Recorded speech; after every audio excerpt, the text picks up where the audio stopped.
சட்டமன்ற தேர்தல் மற்றும் கட்சி குறித்து ஆலோசிக்க மே 3ஆம் தேதி திமுக மாவட்ட செயலாளர்கள் கூட்டம் நடைபெறும் என்று அறிவிக்கப்பட்டுள்ளது. தமிழக சட்டப்பேரவைக்கு வரும் அடுத்த ஆண்டு தேர்தல் நடைபெறவுள்ள நிலையில் கடந்த ஆண்டை ஆளும் திமுக களப்பணிகளை தொடங்கிவிட்டது. இதையடுத்து கட்சிப் பணிகள், குறிப்பாக தேர்தல் பணிகளை தீவிரப்படுத்தும் வகையில் திமுக மாவட்ட செயலாளர்கள் கூட்டம் வரும் மே 3ஆம் தேதி முதலமைச்சர் மு.க.ஸ்டாலின் தலைமையில் அண்ணா அறிவாலயத்தில் நடைபெறும் என்றும், இக்கூட்டத்தில் தேர்தல் பணிகளை உடனே தொடங்குவது, கட்சி நிர்வாகிகள் மாற்றம், இளம் நிர்வாகிகளுக்கு புதிய பதவிகள் போன்றவை விவாதித்து முடிவெடுக்கப்படும் என்று திமுக வட்டாரங்கள் தெரிவித்தன. சென்னை மெட்ரோ ரயில் 2ஆம் கட்ட திட்டத்தில் இயக்கப்பட உள்ள ஓட்டுநர் இல்லா மெட்ரோ ரயிலின் 2ஆம் சோதனை ஓட்டம் வெற்றிகரமாக நடைபெற்றது. சென்னை மெட்ரோ ரயில் நிறுவனம் 2ஆம் கட்ட திட்டத்தில் ஓட்டுநர் இல்லாமல் இயக்கப்படும் மெட்ரோ ரயில்களை பயன்படுத்த திட்டமிட்டுள்ளது. இதற்கான ஒப்பந்தம் BEML நிறுவனத்திற்கு ரூபாய் 3657.53 கோடி மதிப்பீட்டில் வழங்கப்பட்டுள்ளது. கடந்த மாதம் பூந்தமல்லி பணிமனை மெட்ரோ நிலையம் முதல் முல்லைத்தோட்டம் மெட்ரோ நிலையம் வரை ஓட்டுநர் இல்லாமல் இயக்கப்படும் மெட்ரோ ரயிலின் முதல் சோதனை ஓட்டம் வெற்றிகரமாக நடைபெற்றது. இந்நிலையில் நேற்று 2ஆம் கட்ட சோதனை ஓட்டம் வெற்றிகரமாக நடந்தது. முதற்கட்ட சோதனையில் 25 கிலோமீட்டர் வேகத்தில் ரயில் இயக்கப்பட்ட நிலையில் தற்போது அதிகபட்சமாக 45 கிலோமீட்டர் வேகத்தில் இயக்கப்பட்டது. பூந்தமல்லி பணிமனை முதல் போரூர் வரை 10 கிலோமீட்டர் வரை 2ஆம் சோதனை ஓட்டமானது வெற்றிகரமாக நிறைவடைந்தது. அமைச்சரவையில் மீண்டும் சேர்க்கப்பட்டுள்ள மனோ தங்கராஜுக்கு ஆளுநர் RN ரவி பதவி பிரமாணம் செய்து வைத்தார். சட்டவிரோத பணப்பரிமாற்ற வழக்கில் உச்சநீதிமன்றத்தின் கண்டிப்புக்கு ஆளான செந்தில் பாலாஜி மற்றும் சைவம் வைணவம் தொடர்பாக சர்ச்சைக்குரிய வகையில் பேசிய பொன்முடி ஆகிய இருவரும் அமைச்சர் பதவியை நேற்று முன்தினம் ராஜினாமா செய்தனர். இதையடுத்து இருவர் வகித்து வந்த பதவி மாற்றம் செய்யப்பட்டுள்ளது. அதன்படி ராஜ்பவனில் உள்ள பாரதியார் அரங்கில் பதவி பிரமாண நிகழ்ச்சி நடைபெற்றது. இந்நிகழ்ச்சியில் முதலமைச்சர் ஸ்டாலின், துணை முதலமைச்சர் உதயநிதி ஸ்டாலின், அமைச்சர்கள் துரைமுருகன் உள்ளிட்டோர் பங்கேற்ற நிலையில் ஆளுநர் RN ரவி ஆவணத்தில் கையெழுத்திட்ட பிறகு முதலமைச்சருக்கு அமைச்சர் மனோ தங்கராஜ் பூங்குத்து வழங்கி வாழ்த்து பெற்றார். ஏற்கனவே பால்வளத்துறை அமைச்சராக மனோ தங்கராஜ் இருந்த நிலையில் அமைச்சரவையில் இருந்து கடந்த ஆண்டு அவர் நீக்கப்பட்டார். இந்நிலையில் அவருக்கு அதே துறை ஒதுக்கப்பட்டிருப்பது குறிப்பிடத்தக்கது. விஜயவாடாவிலிருந்து திருப்பூருக்கு கஞ்சா கடத்திய மத்திய பிரதேச வாலிபரை ஓமலூர் போலீசார் கைது செய்து 21 கிலோ கஞ்சாவை பறிமுதல் செய்தனர். மத்திய பிரதேச மாநிலம் நர்மதாபுரத்தை சேர்ந்த கிருஷ்ணா அம்ரோல் கடந்த சில மாதங்களாக திருப்பூரில் தங்கி கட்டட வேலை செய்து வந்தார். சொந்த ஊருக்கு சென்ற அவர் மீண்டும் திருப்பூர் வரும்போது விஜயவாடா சென்று அங்கிருந்து 2 பெரிய பைகளை கொண்டு வந்துள்ளார். இதுகுறித்து தகவல் அறிந்து ஓமலூர் போலீசார் பொம்முடி ரயில் நிலையம் சென்றபோது அங்கிருந்து வாலிபர் 2 பைகளுடன் ஓமலூர் வந்தார். அவரை சேலம் மாவட்டம் ஓமலூர் பேருந்து நிலையத்தில் மடக்கிய போலீசார் காவல் நிலையம் அழைத்து வந்து நடத்திய சோதனையில் 21 கிலோ கஞ்சா இருந்தது தெரியவந்தது.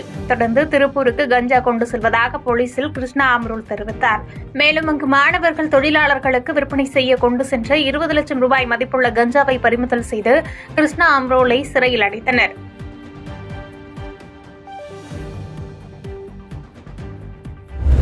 அரசூர் அருகே சாலையை கடக்க முயன்ற ஆடுகள் மீது லாரி மோதி விபத்துக்குள்ளானதில் உயிரிழந்த 10க்கும் மேற்பட்ட ஆடுகளுடன் கிராம மக்கள் சாலை மறியல் செய்தனர். விழுப்புரம் மாவட்டம் அரசூர் அருகே பாரதி நகர் கிராமத்தை சேர்ந்த விவசாயி ஒருவர் வளர்த்து வந்த ஆடுகள் மேய்ச்சலுக்கு சென்றுவிட்டு வீடு திரும்ப சென்னை திருச்சி தேசிய நெடுஞ்சாலையை கடக்க முயன்றது. அப்போது வழியாக வேகமாக சென்ற லாரி மோதி சாலையை கடக்க முயன்ற 10க்கும் மேற்பட்ட ஆடுகள் இறந்தது. இதனால் ஆத்திரமடைந்த பாரதி நகர் கிராமத்தை சேர்ந்த 100க்கும் மேற்பட்டோர் ஒன்று திரண்டு சென்னை திருச்சி தேசிய நெடுஞ்சாலையில் சாலை மறியல் போராட்டத்தில் ஈடுபட்டனர்.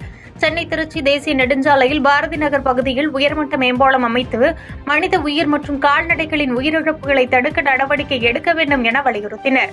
திருவெண்ணைநல்லூர் போலீசார் சம்பவ இடத்திற்கு விரைந்து சென்று சாலை மறியலில் ஈடுபட்டு வரும் கிராம மக்களிடம் பேச்சுவார்த்தை நடத்தினர். இதனால் சென்னை திருச்சி தேசிய நெடுஞ்சாலையில் சுமார் 5 கிலோமீட்டர் தூரத்திற்கு வாகனங்கள் அணிவகுத்து கடுமையான போக்குவரத்து நெரிசல் ஏற்பட்டது.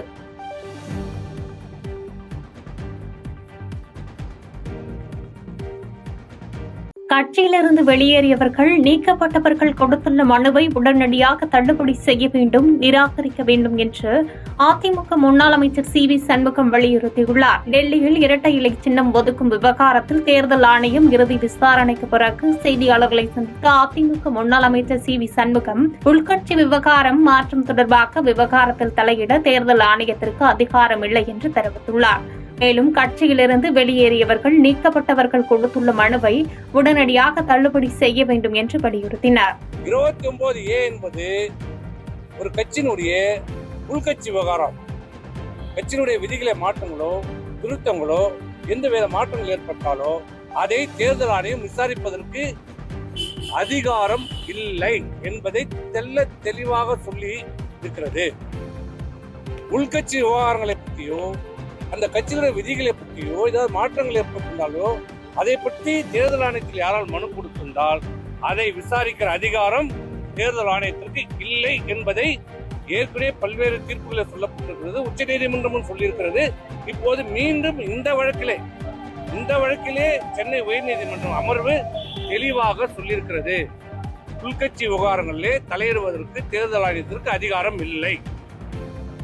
அப்படி இருந்தால் நீங்க அந்த மனுவின் மீது விசாரிக்க வேண்டும் என்றால் முதல்ல அந்த மனு எந்த விதியின் கீழ் வருகிறது என்று நீங்கள் பார்க்கப்பட வேண்டும்.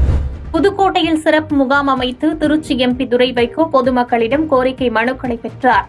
புதுக்கோட்டை பழைய நகராட்சி அலுவலக வளாகத்தில் உள்ள திருச்சி நாடாளுமன்ற உறுப்பினர் கிளை அலுவலகத்தில் புதுக்கோட்டை சட்டமன்ற தொகுதிக்குட்பட்ட பகுதிகளில் உள்ள பொதுமக்களிடமிருந்து கோரிக்கை மனுக்கள் பெறும் சிறப்பு முகாம் நடைபெற்றது.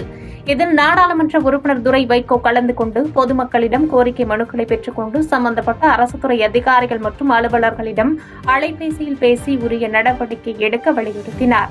அப்போது மாநகராட்சி மேயர் திலகவதி செந்தில் மற்றும் துணை மேயர் லியாகத் அலி ஆகியோர் எம்பியை நேரில் சந்தித்து மாநகராட்சிக்கு 12,000 லிட்டர் கொள்ளளவு கொண்ட தண்ணீர் டேங்கர் லாரி மற்றும் மினி ஹிட்டாச்சி ஆகிய இரண்டையும் வழங்க மனு அளித்தனர்.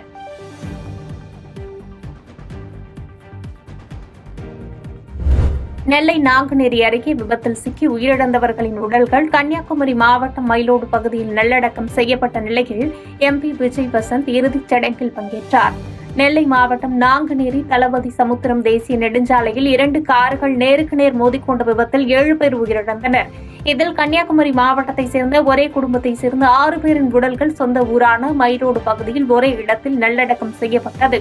இந்த நல்லடக்க நிகழ்வில் கன்னியாகுமரி எம்பி விஜய் வசந்த் கலந்து கொண்டு அஞ்சலி செலுத்தியுடன் உயிரிழந்தவர்களின் குடும்பத்தினருக்கு ஆறுதல் கூறினார்.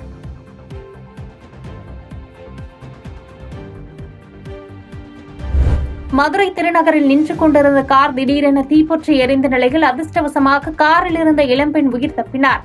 மதுரை திருப்பரங்குன்றத்தை அடுத்த வேடர் புளியங்குளத்தை சேர்ந்தவர் சுந்தரமூர்த்தி என்பவரின் மனைவி செல்வி.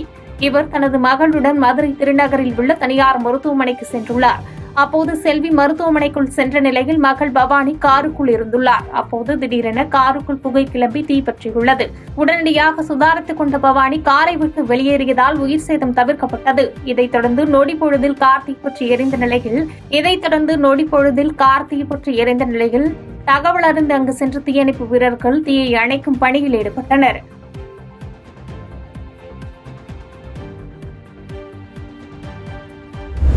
மதுராந்தகம் அருகே தனது மகனின் திருமணத்திற்கு உறவினர்களுக்கு அழைப்புதழ் அளிக்க இருசக்கர வாகனத்தில் சென்ற தந்தை விபத்தில் சிக்கி உயிரிழந்தது சோகத்தை ஏற்படுத்தியுள்ளது. செங்கல்பட்டு மாவட்டம் மதுராந்தகம் அடுத்த அச்சிறுபாக்கம் தேசிய நெடுஞ்சாலையில் இருசக்கர வாகனம் மீது பின்னால் வந்த கார் மோதியதில் பைக்கில் சென்ற செல்வராஜ் என்பவர் தூக்கி வீசப்பட்டு சம்பவ இடத்திலேயே உயிரிழந்தார்.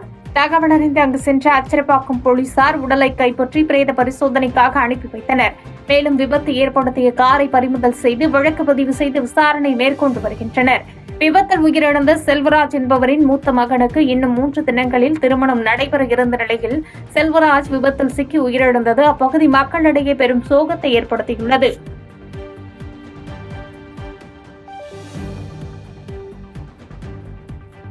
செய்திகளை உடனுக்குடன் தெரிந்து கொள்ள கீழ்கண்ட கேபிள் மற்றும் டிடிஎச் நெட்வொர்க்குகளில் எம்நாடு செய்தி தொலைக்காட்சியை காணுங்கள்.